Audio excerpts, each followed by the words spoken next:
Hey guys, this is another trucking mechanicing video.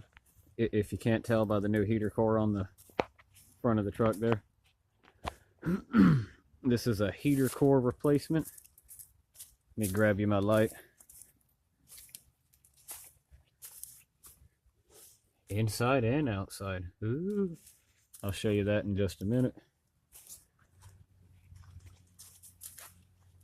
One of the first things you'll need to do,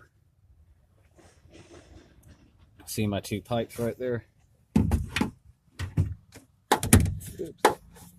What a cameraman. Can you believe this guy? You see my two pipes right there.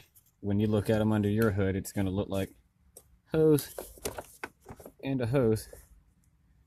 You'll take those out and take them loose. Make sure the engine's cooled off enough. That's why I'm in the dark out here, because I was driving the truck not too long ago, and you'd like it to be a little cooled off before you go taking those lines loose, because engine coolant and antifreeze comes out of there, and if it's hot, then it's going to be hot. That one moved. Oh. But anyway, that's all you got to do up here. You take those two hoses loose, and then this is the ends of that heater core, right there. My ends. Now I'll take you to the inside.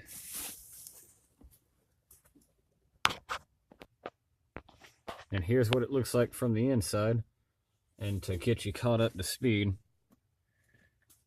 this is what you're going to see when you take your glove box out of the way. I should probably show you how to take the glove box out.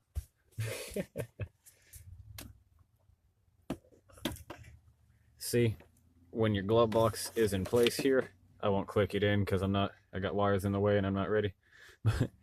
But it's a simple hinges over the edge and hinges over the edge, and when it closes, you see a little rubber guy and your little rubber guy. Well, those are the I want to say hinges. Those are the like stop pins, and this plastic. And see, this plastic is flexible, so you like push that one out of the way, it pops out. Do the same thing on the other side, and then the glove box will open much farther than normal, and it'll just pull right out of place from there. Then when you get under the glove box, there's going to be this cover is right there, covering that nasty looking original, I imagine, heater core. And then there's this, I think it's a brain box. This brain box, imagine that black plastic behind there. This brain box is going to be right there. There's a T20. Set it back out of the way. You see the screw right there? Screw. That's a T20 Torx in the center of it, or you could put a socket on it. I was using my handy dandy little DeWalt screw gun, so I was using the Torx bit since I had it handy. But there's this box. You take it out of the way. Two screws here, one on the other side holding it in, and then this cover.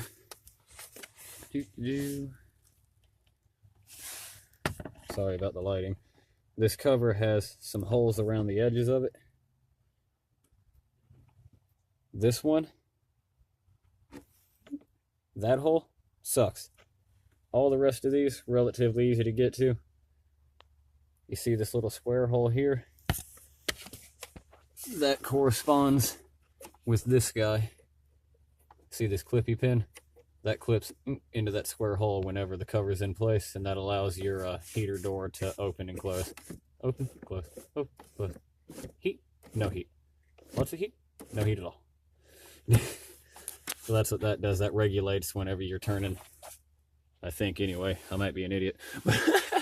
But when you're turning your dial in the center there over to the heat because it's cold, I believe that's what's going on here. Is this guy closes all the way down, so you suck a lot of air. You suck all your air from this box. Buddy, your light. They can't see. My friends, I'm trying to show them, they can't see. But that's how you have to get to here. there is this thing, this box. Oops. See my fingers around it. This box, that screw that I said is a pain, the hole for it is right here. And I don't know if you can tell, but it's in direct path with this little black box. And I could not seem to figure out how to get this black box removed from here so I could get to that one screw. So what I was able to do is take my handy little screw bit driver guy and like put it in place, and then kind of fandangle and jangle the angle of the bit driver here out of the screw gun and go real slow, because it's like at a hard angle on it where the bit is on the screw straight on, but this thing's at a hard angle but just barely catching. I was just going nice and slow to not strip anything out, and I got it out that way without removing this guy. But it looks like, if you can see right there at the top of that box where it hinges, see the little triangle pieces of plastic right up in there that's like the holding bracket. That's what holds that little box in place, and I could not figure out how to get that thing loose from there. It looks like it must be some kind of thing where this is like a cover and it pops off and then it can come out, but I couldn't get it, so I had to do that thing with that screw. But anyway, I think that about has you caught up to speed to how I got to here. And now I think this cord just pulls out of the way and I stick the other one in place. So we'll have to see. Hey, it's moving. It's moving, friends. My core, she's coming out.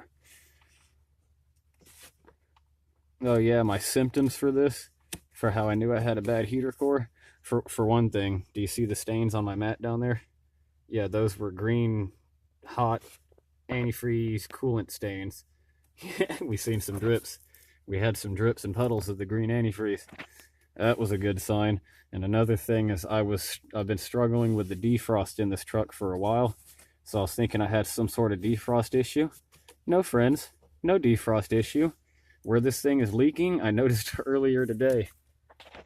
Up here, where the defrost comes out at the top of the dash and blowing onto the windshield, there was hot steam from this thing leaking, running onto the windshield.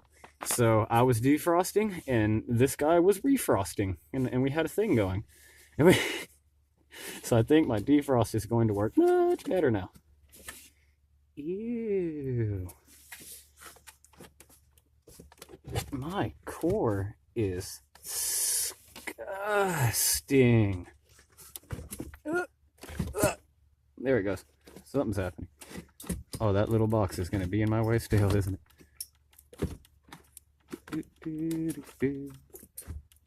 All this stuff is always about just taking your time and being patient. If you need to, go take a break and come back. The only time you have big problems and make... Ew. Yeah, it's leaking. The only time you make major mistakes and things is when you get in a big hurry and go snatching and pulling and breaking other parts. So I wonder if I can set this camera where you can watch me struggle for a minute. Maybe, probably not, but maybe.